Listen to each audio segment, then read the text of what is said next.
welcome to Simple 3.1, where we do fuel systems the old school way.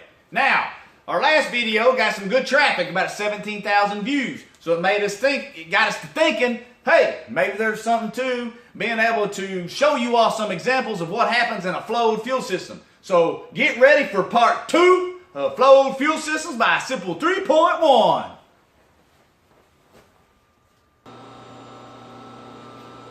All right, we're back. So, right here, as you can see on this flowed fuel system, these are just going to be generic numbers. But see this line right here, normally go to your hat, off your K valve. Okay, now I know everybody's not going to be able to follow the plumbing on a flow bench, but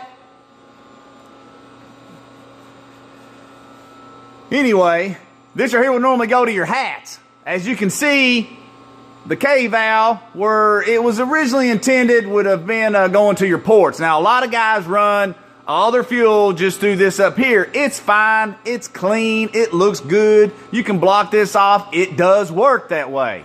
Or you can take your hats, this line here, go to your hats, this one, go to your ports. It works that way. But there is a difference in flow numbers. And just to give you an example, the way this is set up right now, this particular generic setup flowed 13.38 at 8,000 RPM. Now, what does that mean? It doesn't mean nothing. It's your number. With this line going to the hats and this one not blocked off, going to your ports, flowed 13.98. So, as you can see, there was about a 7/10 difference. Now, we can make this line, this hose here bigger. We could do a lot of things like that. But that's the importance of flowing it so you know it, because not everybody has the same lines. Not everybody goes in here in the port and ports it. Not everybody's got a -10 right here, port it out, because a lot of people put a big 10 fitting in here, but on the other side it's a number 8. You're not doing yourself no good. We're not lacking volume on these systems when it comes to this. So if you're not porting and going from a 10 to a 10 here and the same on out, you're not really necessarily doing yourself any good. So that's example number 1. Now we'll be back for another flow example here in just a second.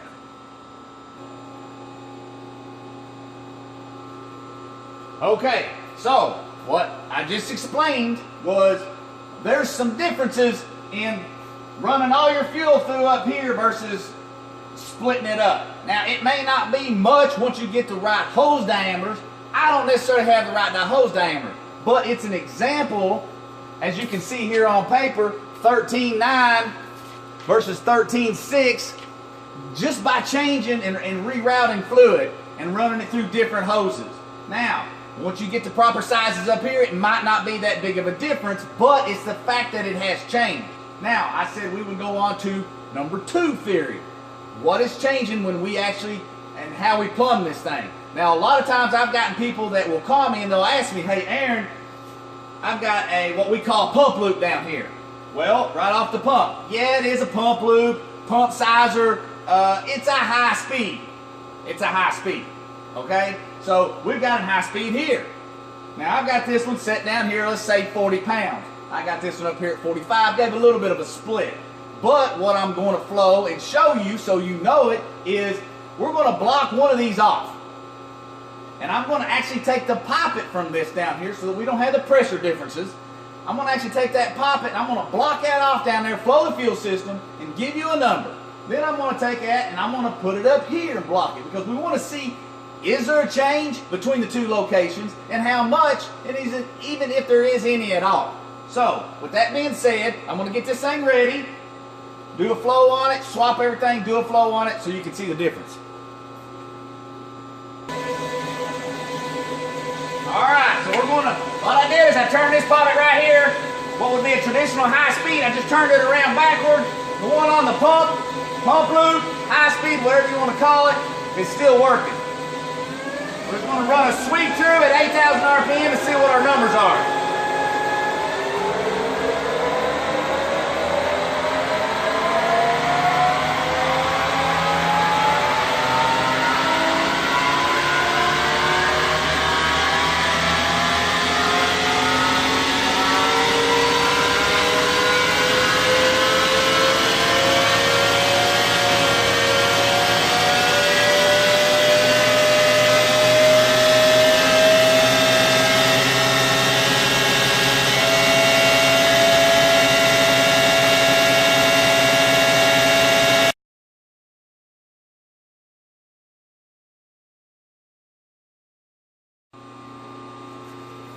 All right, we're back. Now, what I've done is I took the actual poppet down here because there were some pressure changes I was telling you about between those two poppets. So I wanted to give you an exact replication. The jets are the same, but I took the poppet that was down here and stuck it up here. Okay, and if you go back and look at the video, you'll actually see that this poppet down here had a yellow piece of tape on it with the pressure on it, and this one up here, the tape is not yellow. Okay, so let's run through the sweep of everything up to 8,000 RPM, and let's see what the difference would be between what people call a pump sizer, which I just say it's a high speed, versus pulling the fuel off down here, versus pulling the fuel off up here once you went through the metering valve, which is what we call the K valve in a blower situation. Let's see what the numbers difference would be.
This one down here on the pump was activated, that system flowed 13.92.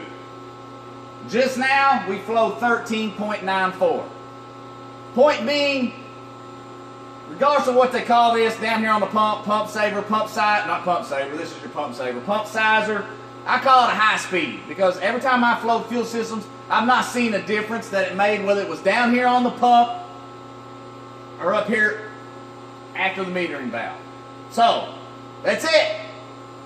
Part 2 of If You Flow It, You Know It at the Sipple 3.1 house. Thanks for being with us. Share this post.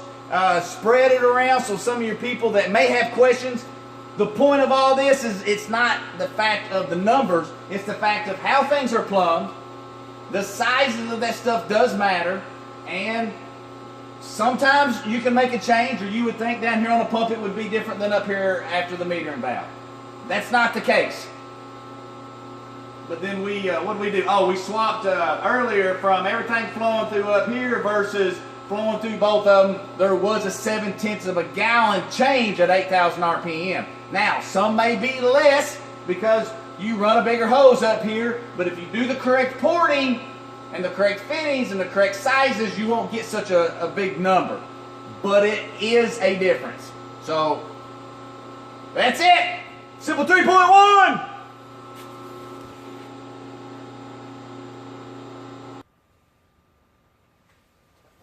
Okay, one last thing.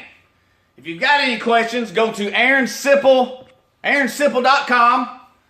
You'll see, you'll be able to go on our website, browse around, see all the stuff that we offer and we build. We build the big cars, do the flow fuel systems. As you can see behind me, we do blower stripping, blower mods, junior dragsters, you name it, we do it. We got your back. If you got any questions, our telephone number, our address, our contact, all that information, email is all on AaronSipple.com. And we look forward to talking with you. Have a great day. See ya.